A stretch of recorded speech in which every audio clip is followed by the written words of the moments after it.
Meus amigos, quem diria, né? A gente estaria lamentando as saídas do Vitor Hugo e do Marcos Vitor no início do ano, porque agora a gente está numa situação muito complicada por zagueiros. Eu vou explicar para você no vídeo de hoje. Seja muito bem-vindo a mais um conteúdo aqui no meu Bahia. Hoje, segunda-feira, vamos falar sobre a zaga, né, do Bahia, que está numa situação complicada para o jogo contra o Cruzeiro. Vou explicar para vocês a situação do Canu também, que saiu lesionado no jogo contra a equipe do Mirassol. Vamos trazer também o que falou o técnico do Mirassol, Rafael Ganais, sobre a partida contra o Bahia. Vamos trazer informações do que foi essa partida, porque assim, ainda a gente precisa repercutir, foi um empate amargo, tem muitas coisas a serem tiradas, principalmente como lições, né, do que não pode se repetir para a temporada, principalmente quando a gente já olha para o Campeonato Brasileiro na quinta-feira contra a equipe do Cruzeiro. Falar sobre reforço também, vamos falar sobre o gol perdido do Ademir, que fez uma falta também muito grande para o jogo, para o placar, enfim.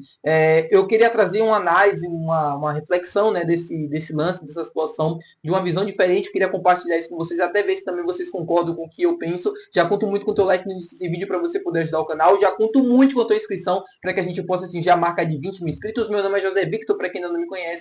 Eu sou produtor de conteúdo aqui do Meu Bahia e também estudante de jornalismo. E vamos começar logo esse vídeo para a gente não perder tempo falando sobre o que falou o técnico do Mirassol sobre a partida contra o Bahia. Mirassol que saiu num bom lucro, hein, dessa partida na Arena Fonte Nova. Eu alertei para vocês que o time do Mirassol era um time que competia muito bem. Eu vi o jogo contra o Fortaleza, assisti um pouco do que foi o jogo contra o Cruzeiro na primeira rodada e foi um time que vendeu caro os resultados. O Fortaleza empatou e o Cruzeiro ganhou, mas ganhou assim, né? O Mirassol competiu bem, resistiu bem. E eu sabia que contra o Bahia essa resistência também poderia acontecer. Mas pelo momento, por jogar em casa, por estar vivendo um momento fantástico na temporada, eu achei que o Bahia iria conseguir vencer com tranquilidade o time do Mirassol. Era o que deveria ter acontecido. Mas, devido à falta de foco no início da partida, isso não aconteceu. E foi muito claro essa falta de foco, essa falta de objetividade de todo mundo, coletiva, para que o resultado não acontecesse. Isso custou muito caro, porque o Bahia assim, saiu atrás do placar, depois teve que correr atrás, não conseguiu porque o time do Mirassol se fechou muito bem, e no final do jogo, ali nos 30 minutos finais, faltou muita organização, principalmente a organização ofensiva para conseguir criar as oportunidades, chegar com mais perigo e criar pelo menos algumas situações de gol. Não aconteceu, empate frustrante, e o técnico do Mirassol falou justamente sobre isso, de que, assim, ficou muito claro na fala dele que é o respeito que o Mirassol deveria ter, né, no começo do jogo, principalmente, pelo momento que o Bahia vive, pela grande equipe que é, pelos grandes jogadores que tem, você jogar um pouco mais fechado, jogar um pouco mais no seu campo de defesa, dar a bola para o Bahia, respeitar mais o adversário, isso ficou muito nítido quando que o Mirassol, na primeira vez que conseguiu fazer uma marcação-pressão e teve êxito, essa pressão, o time foi ganhando cada vez mais confiança, a pressão foi cada vez mais acontecendo e o Bahia foi cada vez mais se atrapalhando no jogo, nas saídas de bola, oferecendo, né, a posse novamente para o time do Mirassol e para que conseguisse criar as situações e levar muito perigo, até que conseguiu chegar no primeiro gol do time paulista. E ficou muito claro na fala do Rafael que isso aconteceu, que é um time que ganhou confiança no decorrer da partida, pelo que foi acontecendo, pelas movimentações, pelas oportunidades, pelas chances criadas, vendo que era um adversário que estava oferecendo tudo aquilo para eles e eles sabiam que poderiam aproveitar e era a chance de conseguir com um resultado positivo. O Mirassol teve a chance no segundo tempo de sair com os 3 pontos, se não foi a efetividade no ataque que não teve êxito, né, para aproveitar as finalizações. Falando agora sobre o Canu saiu lesionado ainda no primeiro tempo. Eu falei para vocês no vídeo de ontem, na análise pós-jogo, que a Gabriele Gomes informou na transmissão que era uma lesão no tornozelo, mas o próprio técnico Rogério Ceni falou depois que foi uma lesão na panturrilha e eu apurei essa situação e de fato o Canu saiu com a lesão na panturrilha no jogo contra a equipe do Mirassol e ainda vai ser reavaliado para a gente saber o tempo de recuperação. Mas uma coisa é certa, muito provavelmente ele não vai enfrentar a equipe do Cruzeiro na quinta-feira lá no Mineirão, quando o Bahia vai jogar na quarta rodada, né, do Campeonato Brasileiro. Ou seja, a dupla de zaga provavelmente será David Duarte e Santiago Mingo novamente. David Duarte indo para praticamente seu terceiro jogo consecutivo, né? Porque assim, eu conto o jogo contra o Mirassol porque ele jogou a maior parte da partida.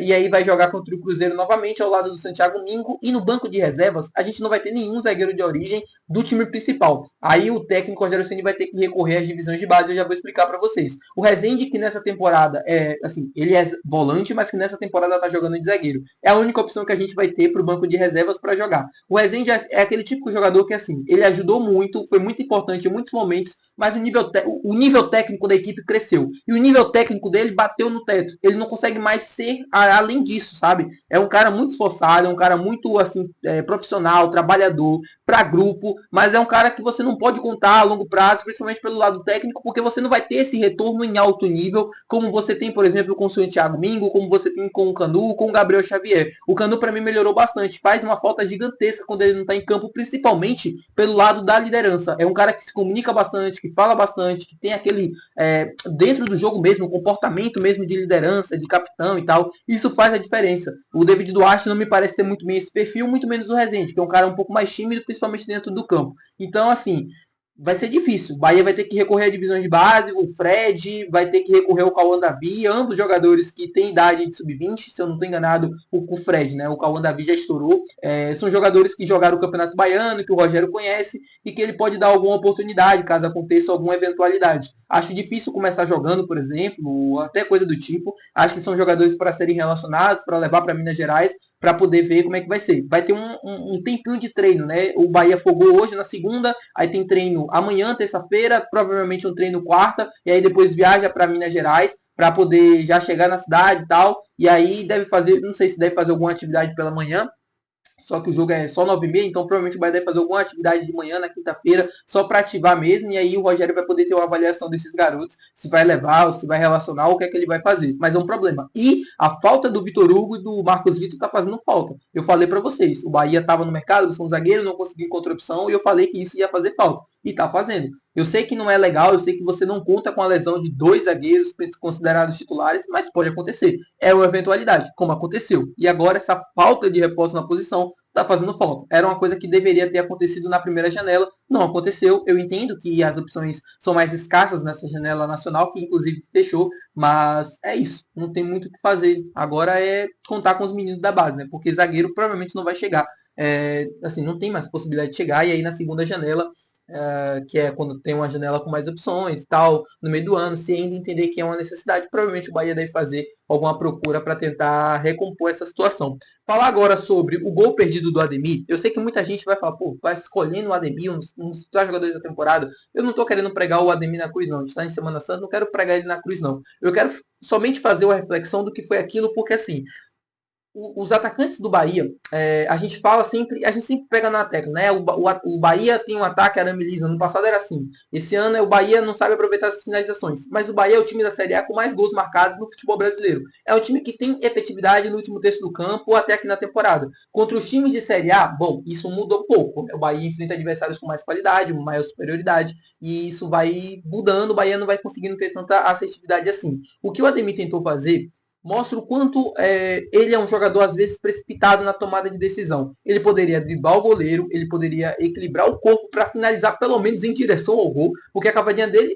assim, ele estava numa situação que ele não estava de frente para o gol e a cavadinha dele foi reta, ou seja, a bola ia para fora de qualquer jeito. Faltou calma para o Ademir. E isso não pode acontecer com o Bahia em nenhuma hipótese. Se esse time quer crescer, quer ser constante, quer chegar na parte de cima da tabela, uma coisa que não aconteceu no ano passado é concentração do início até o final, mas principalmente calma para definir as jogadas. E o Ademir peca às vezes nessa situação. Não pode acontecer. Foi inaceitável aquele gol perdido, porque poderia ter mudado o placar. E ele sabe muito bem disso. Por isso ele ficou bastante assim, se lamentando e tal. Eu espero muito que o Ademir tenha, de fato, né, parado, olhado aquele lance, visto que ele poderia ter feito diferente, para que numa situação que possa acontecer parecida, ele possa agir diferente. É um cara que tem muito crédito até aqui na temporada, é um cara que está vivendo um ótimo momento com a camisa do Bahia, tem muitas participações em gols nessa temporada, principalmente assistências, é um cara que joga para a equipe, ele não tem, assim, corpo mole, é um cara muito profissional, se entrega, muito dedicado, e eu gosto muito do Ademir por conta disso, mas ele precisa ter um pouquinho mais de calma nas finalizações. Não dá para desperdiçar uma chance como aquela num jogo que era contra o Mirassol, assim, importante aqueles 3 pontos. O Bahia precisava ter um pouco mais de calma para definir as jogadas, um pouco mais de organização. Essa jogada do Ademir reflete o que era o Bahia no ataque ontem. Um time desorganizado. Ofensivamente é um time que se desorganizou bastante. Não conseguiu ter a calma necessária para criar as oportunidades e buscar o segundo gol. Tentou remar, mas ali já era tarde demais, né? A falta de foco no início da partida custou muito caro. Tá bom, meu povo? Muito obrigado por você ter assistido esse vídeo. Se você gostou, não se esquece de deixar o teu gostei, que é muito importante. Não se esquece de se inscrever no nosso canal. Até o próximo vídeo. Valeu. Tchau.